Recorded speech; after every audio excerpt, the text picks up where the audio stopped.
Okay, so this is where the MLK Community Gardens is going to be. You can see it's right on the other side of the MLK Junior Metro Rail stop.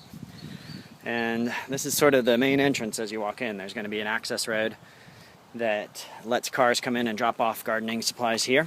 And then next week, when the volunteers come in, all of this is going to be cultivated and prepped for garden plots that the community will be able to plant. So I wanted to come and do a walkthrough so people could see what it looked like before. And my understanding is, I hadn't been back here in a while, but the last time I was here, it was much more overgrown, and whoop, you can see I'm pushing a stroller with my daughter Darcy.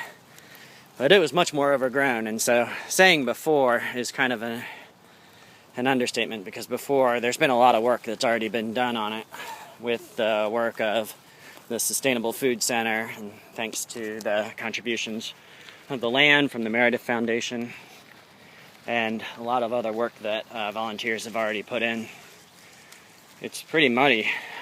We had a good rain last night, which is awesome, but it's pretty muddy all through here, so I imagine it'd be nice if it would dry out a little before the volunteers come in next weekend, next Friday actually, so 6 days from now. There's going to be hundreds of volunteers here working to be able to prep this space. I'm really excited about it. I live in the neighborhood, and I think this place is going to be awesome for the community and for kids, for organizations who are going to use the space. The Entrepreneurs Foundation is sponsoring the volunteer project. You can see there's some of the work that's already been done here. But the Entrepreneurs Foundation is sponsoring the volunteer project. And then it's also important to note that St. David's Foundation is a major underwriter of the project. In fact, the gardens will be known as the St. David Gardens, or MLK St. David's Gardens. There's been some discussion about the name, making sure that we can still honor the community and the space, and of course the namesake for Martin Luther King Jr. You can see this is an awesome location. Apparently there used to be a brickyard here where they would drop off bricks.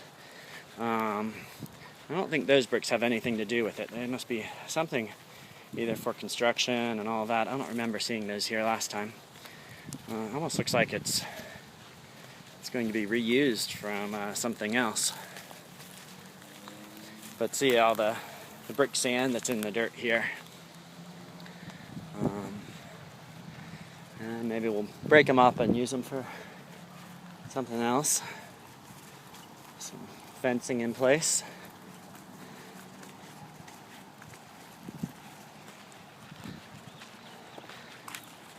I'm looking forward to coming back next weekend or in following weeks, being able to videotape all the progress that's been made. And then in following years, once the garden gets established, and being able to show how everybody's using the space. And the Sustainable Food Center is also going to have a learning space and demonstration space where there's going to be a covered area for classes and other gatherings. Lots of other ideas. Eventually, there's already plans in place for there to be a hike and bike trail that's going to go along the creek that's back in the woods over there.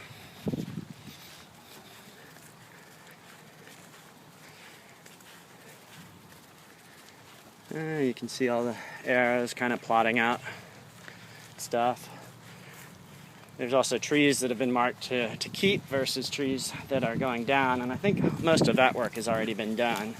We don't really have a lot more to do with that.